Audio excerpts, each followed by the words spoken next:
it was found that extremely sophisticated astronomy was coded into the mythologies and legends of very ancient peoples. Perhaps most significant is that the ancients recognized and employed what is called a precession of the equinoxes in their myths, in their legends, and in their constructions.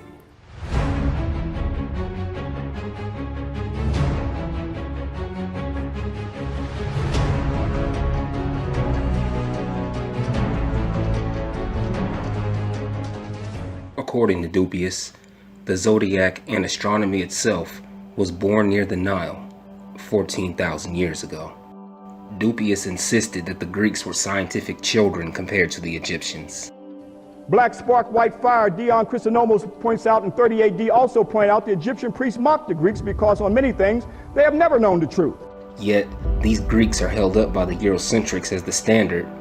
What seemed to be clear is that the Egyptian priests were regarded by the Greeks as the keepers of great astronomical wisdom, and the days of the 4th dynasty, the primitive Greeks, would have appeared as barbarians and other Europeans as no more than cavemen by the sophisticated and technologically advanced Egyptians who built the pyramid. While Egypt itself has become an amusement park for the children of Europe.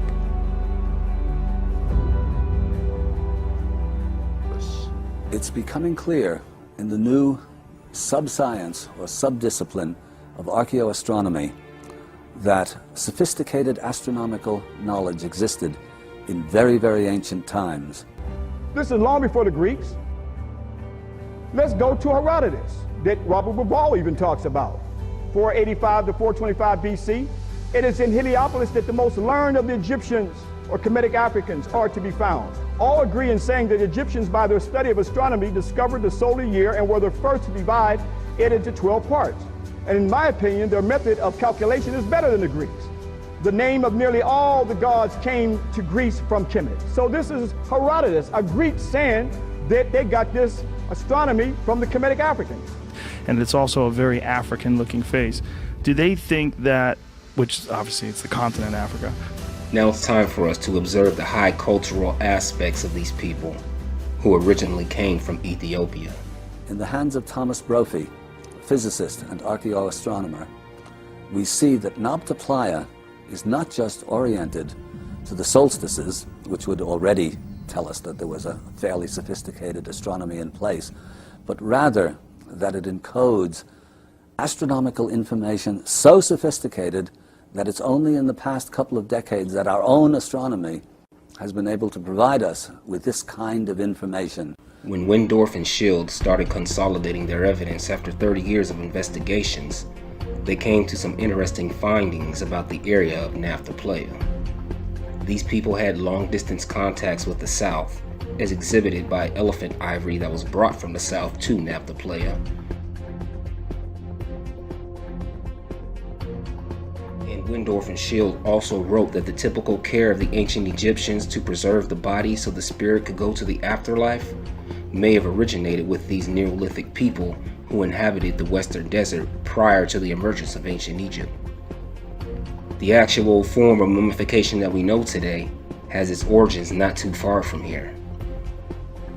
They also said that these same people left behind the graveyards at Gebel Ramla, and they erected gigantic clusters of stela, extending over many kilometers. They go on to say that perhaps it was indeed these prehistoric people who provided the crucial stimulus towards the emergence of state organization in ancient Egypt. Which makes sense here, because they've also stated that the people found at Nabta Playa displayed a degree of social organization that was previously unseen in Egypt. It's usually stated that the Egyptians had thousands of years to learn this, except there were no Egyptians thousands of years before this point. Schild noted that the stonework here may have been what gave birth to ancient Egypt's love affair with cutting large stone. And let's not forget, Maria Gatto, Mr. Bouval, Dr. Brophy, Mr. Wingrove, Bruce Williams, the list goes on. Everything from Middle Egypt and the Dakhla Oasis, south to Nabta Playa, west to Gilf Kabir, and south to Khartoum is either mostly or entirely Nubian related. We've already heard from the great explorers and academics that the people of Jebel Uweinat were also at Nabta Playa.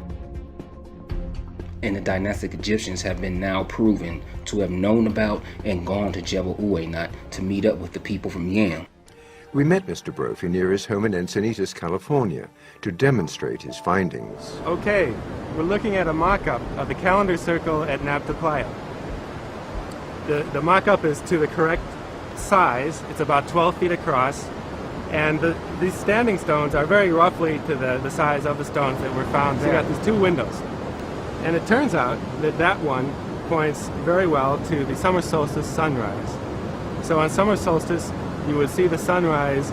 You could see through the gate if you were actually watching it, or you could stand and watch the shadows, marking it like a sun dagger, perhaps, showing the summer solstice sun rising through that gate.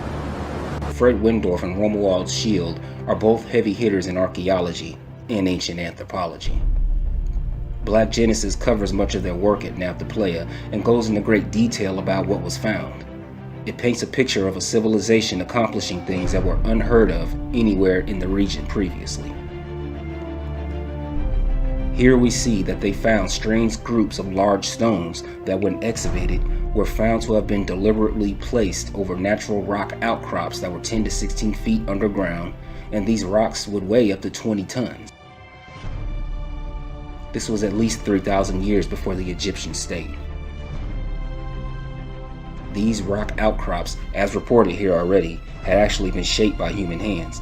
These so-called complexes culminated with complex structure A, where a carefully sculpted rock resembling the shape of a cow was buried 10 feet underground and placed above yet another sculpted rock.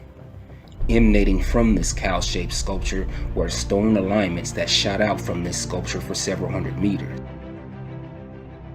This amazing antiquity should have been on display at the front of the Cairo Museum. Instead, it was taken to the Nubian Museum in Aswan, unceremoniously dumped.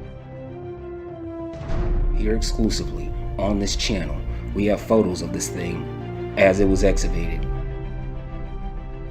This cow symbolism we're exploring here is only going to get deeper. In 1998, Wendorf invited an astronomer from the University of Colorado, Kim Malville, to Nabta Playa to confirm that these stone alignments were indeed a series of stellar alignments. When the sky is still dark, if you're standing here looking south on the meridian sightline window, you would have seen in the sky the three stars of Orion's belt in the location with the configuration and the angle designated by the star viewing diagram, by those three stones right there. And they match very well. They're at the right angle, they're at the right azimuth in the sky, and it's at the right time, just before summer solstice sunrise. One alignment points to Orion. Three more point to the brightest star in the Big Dipper, which the pharaoh saw as the leg of a cow, and most importantly, a parade of 6 megaliths marking the position of Sirius, the brightest star in the sky, as it would have appeared 6,800 years ago. This has been measured by astronomers, computers, and personal observation live on the scene. Now, many cultures and people can see these same stars and have also marked them in various ways, but it's at Nabta. Okay, so the angle at which you see a constellation in the sky on the meridian changes over the years due to the precession. And they go through a whole tilting cycle every 25,000 years roughly. And so the Orion's belt stars match the viewing diagram very perfectly in the window 6400 to 4900 BC when they're at their minimum tilt. So if we look at in the sky, as you would have seen, the shoulder stars of Orion, when the constellation was at its maximum tilt the other way, they would have matched this configuration in the star viewing diagram. Sirius was important to dynastic Egypt because it signaled the start of the Nile flood and was associated with Sothis, who was depicted as a cow with a young plant between her horns. Later, she will become known as Hathor, the mother of the pharaohs.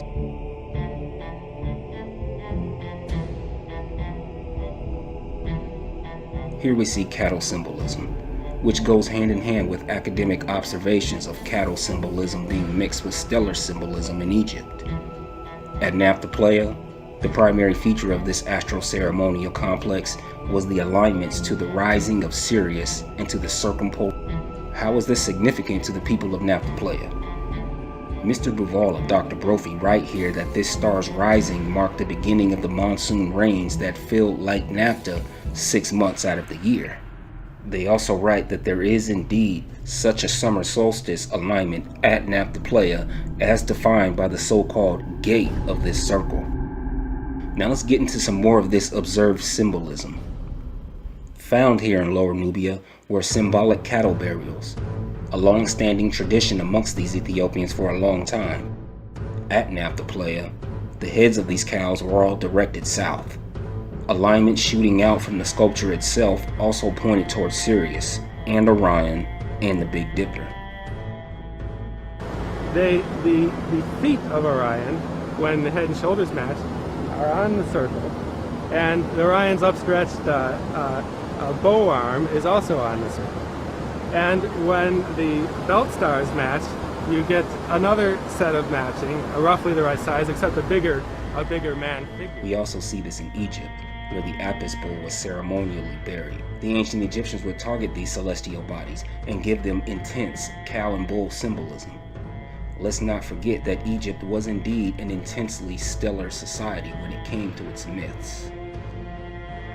Out of all the stars in the sky, it is only these 3 stellar asterisms, Orion, the Big Dipper, and Sirius, that can be identified from ancient Egyptian texts and drawings. Orion was known as Sa to the Egyptians. It was associated with Osiris and the king himself, who was the celestial and celebrated Apis bull of Memphis. Dr. Brophy, who's an astronomer out of NASA himself, and Mr. Duval, tell us that all of this cattle and star imagery that specifically involves Sirius, Orion, and the Big Dipper strongly suggests a link across centuries of religious ideologies between the prehistoric society of the Sahara and that of Pharaonic Egypt.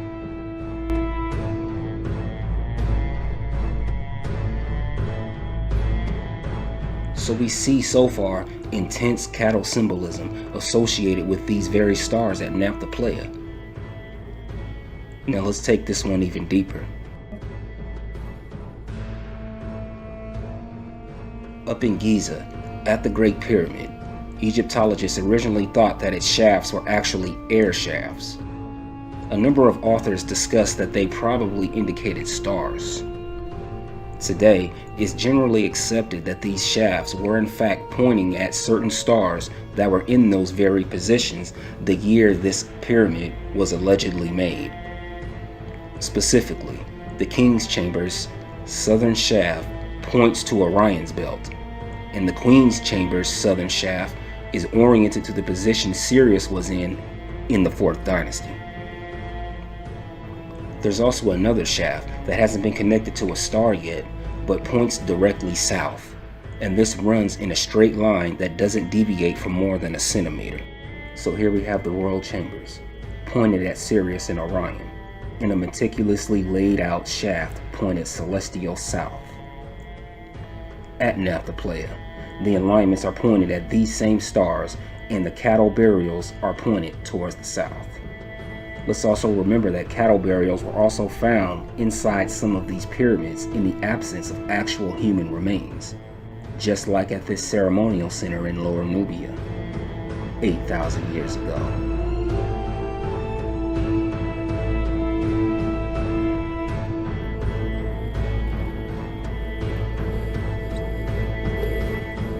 And we're laughing.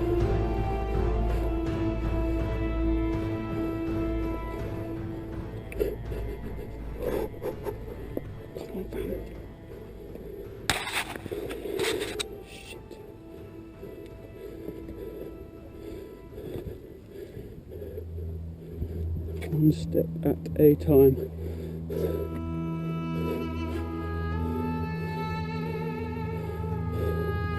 Each step. Djoser's pyramid built by the great African architect Imhotep, was also associated with the royal star treatment.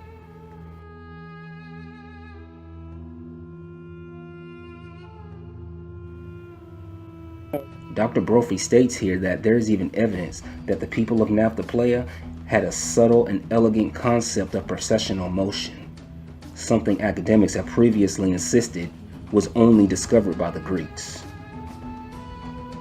He tells us here that by placing 2 or more markers in a straight line aimed at the rising place of a star, such as the upright stones over at Nabta Playa, an observer can witness that same star rising in that same spot each day.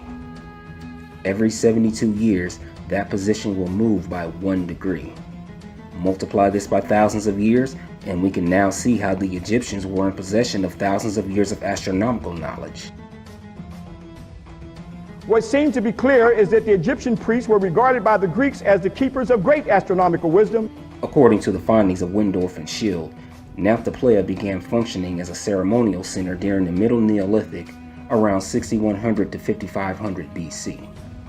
In the days of the 4th dynasty, the primitive Greeks would have appeared as barbarians and other Europeans as no more than cavemen by the sophisticated and technologically advanced Egyptians. Which takes us right to the birth of Egypt's pharaonic Nagata culture.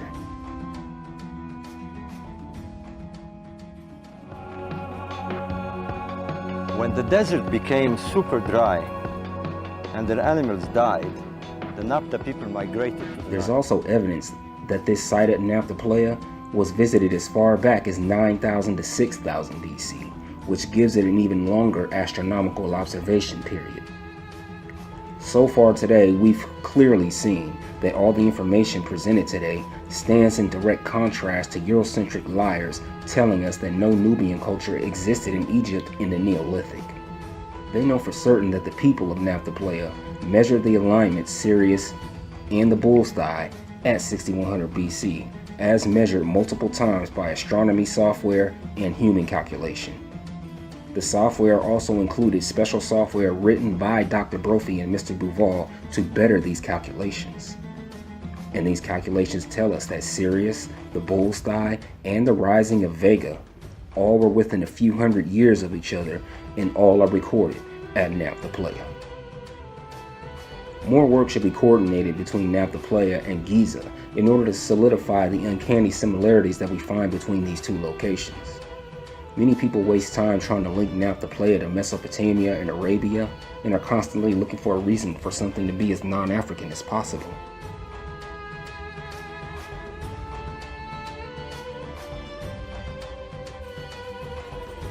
But the physical anthropology of these people has already told us that these people are sub-Saharan African and clearly belong in the African sphere. And we all know where to look now instead of being on this never-ending search for non-Africans. This is why these things remain a mystery to many people, even after it's been spelled out for them in plain English.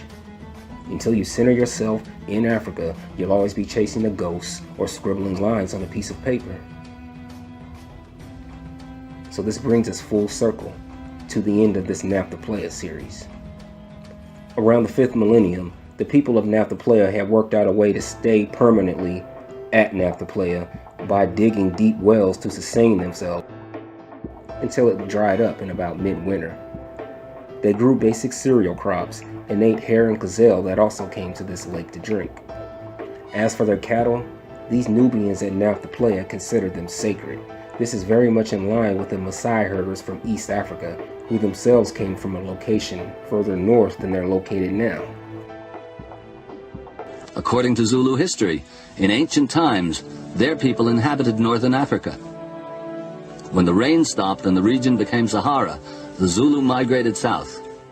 Some eminent visitors over the years, among them Gustave Flaubert, thought the Sphinx was black African. And it's also a very African-looking face. Do they think that, which obviously it's the continent Africa? Some said that. 19th century travelers, lots of them noted that this was really an African face, but what they meant is that it's a sub-Sahara African face.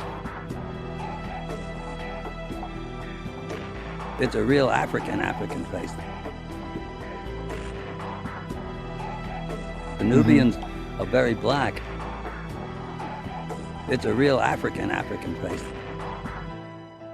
The Nubians are very black. It's a real African face. But have more or less finer features. But have more or less finer features. But have more or less finer features.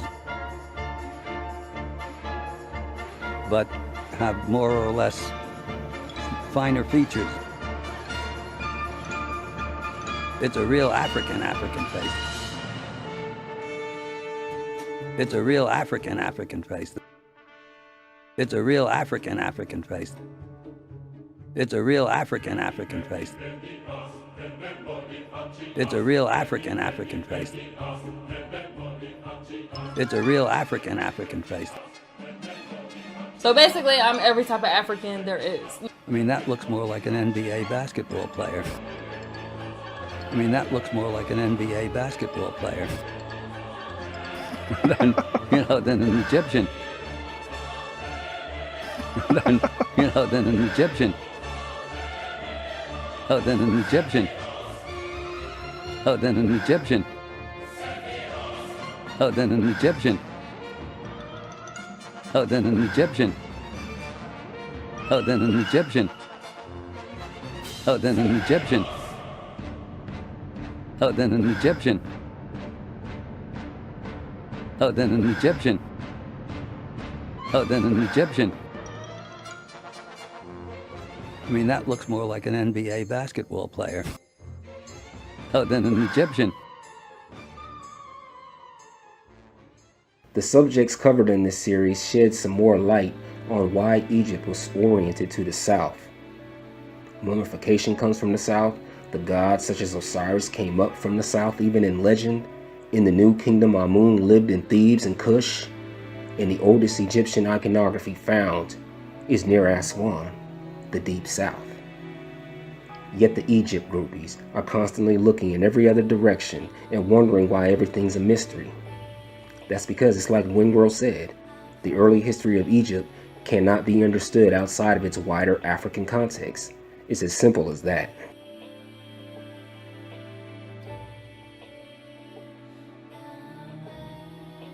It's a real African face. Thought the Sphinx was black Around African. 2650 BC, King Djoser asked his high official where the water of the Nile came from. This official replied that from the island of Elephantine at Aswan was where the first city that ever existed stood. And out of this city rose the sun to bestow life upon man, and therefore it is also called doubly sweet life. And here we are at the end of this journey. Stefan Kropelin is a famous geoarchaeologist at the University of Cologne in Germany, and he says about 5,500 to 6,000 years ago, the Egyptian Sahara became so dry that nobody could live there anymore. Black Genesis tells us that there are researchers who provide even further evidence that this human exodus from the desert about 5,000 years ago is what laid the foundation for the first pharaoh's rule.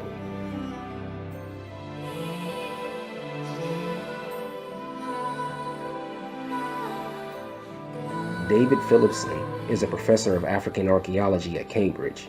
He says that as the Sahara dried and became less suited and eventually unsuited to habitation, people ultimately had to move out, whether it be south or to the east into the Nile Valley. He goes on to say that this helps us to understand the apparent and rather sudden development of intensive settlement by sophisticated societies in the Nile Valley around this time. Now we know that the so-called dynastic race came from inside Africa, which is exactly what's been repeated across disciplines when they tell us that there is no evidence of some kind of population displacement, domination originating from the north, or anything else. This has been stated, but people are still holding on to a lost dream that will never be fulfilled. Windorf and Schild sum things up nicely here when they say that the late Neolithic started around 5500 BC in Northeast Africa with new groups that had a complex social system expressed in a high degree of organization and control not previously seen. These people appear to have been responsible for the ceremonial complex at Nabta Playa. These newcomers had a complex social system that displayed a degree of organization not previously seen in Egypt.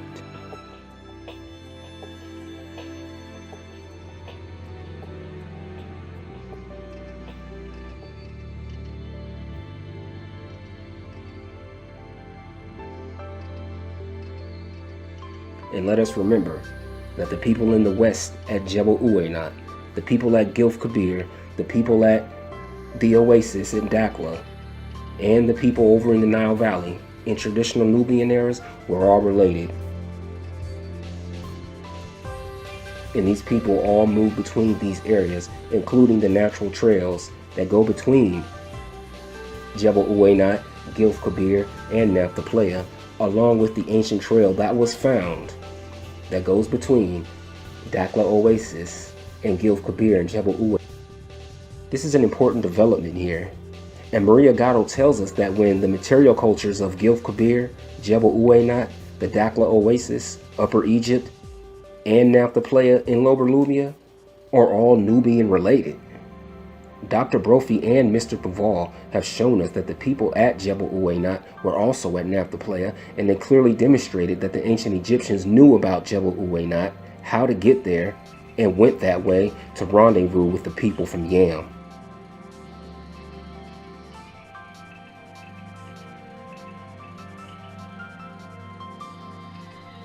Who themselves were most likely from Lake Chad or somewhere around that place, which hosted a huge population of Afro-Asiatic and Nile-Saharan people, along with Niger-Congo speakers too. It really was the crossroads of Africa. We can see here how the trail from Uweinat spills right into the Chad Basin, which would have been a fertile home for the Kingdom of Yam, if it existed there. Inscriptions from the Old and Middle Kingdoms have been found, along with Egyptian water stations leading directly in this direction. Now Hattush and the Horus name of Khufu, of Cheops, the builder of the Great Pyramid of Giza. Proving that the Egyptians' universe was wider than we imagined. So now we have two flanks, one from the south with Ethiopian people in the Sudan, and another from the southwest, where the archaeology tells us that the Nile-Saharan people clearly got around these formerly green savannas of North Africa. And let's not forget that the ancient trails used by the ancient Egyptians to travel to the Kingdom of Yam were also traveled by the prehistoric people that came before them. These Egyptians had to not only know about Yam and how to get there, but had to have had some kind of communication system set up to coordinate a rendezvous point. When Harkov went back to Egypt, he left with 300 donkeys full of things never before seen in Egypt.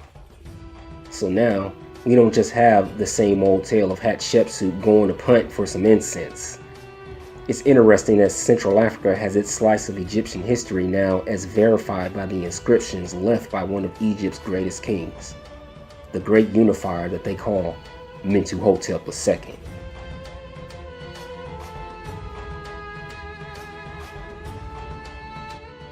So now we get assaulted with tales of Irish Egyptians. This leaves us all now with two doors to tropical Africa, south through Nubia and southwest along a proven trail route known to the Egyptians from time indefinite.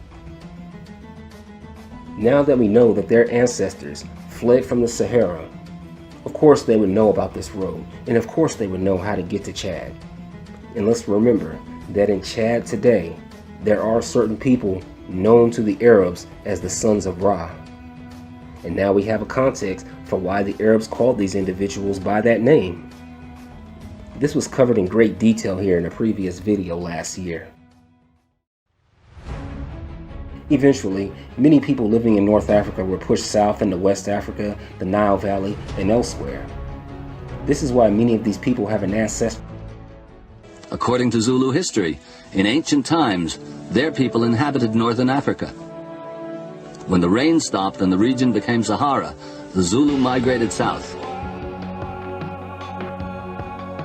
When the desert became super dry and the animals died, the Nabta people migrated to the Nile. This ancestral memory can even be found in the Congo. It also clears the fog as to why so many Egyptian practices are so characteristically African, or why things such as headrests and afro picks are so strikingly similar, because the desert was not always a barrier to these people. And also, many people have a habit of looking at things as backwards, asking, what did Egypt give to Africa? But the question is, what did Africa give to Egypt? The Jethro built a place of worship in this desolation. And that's a story for another day. But let's just say he found an ancient inscription that pointed to where he should worship the sun. And don't forget, that Jethro was the first king to use the name of Ra in his name. We've come a long way, my friends. 8,000 years and even further back across these 3 videos. I've used nothing but observable evidence in obscure locations in this series, so the Eurocentrics can be exposed as 20-minute experts.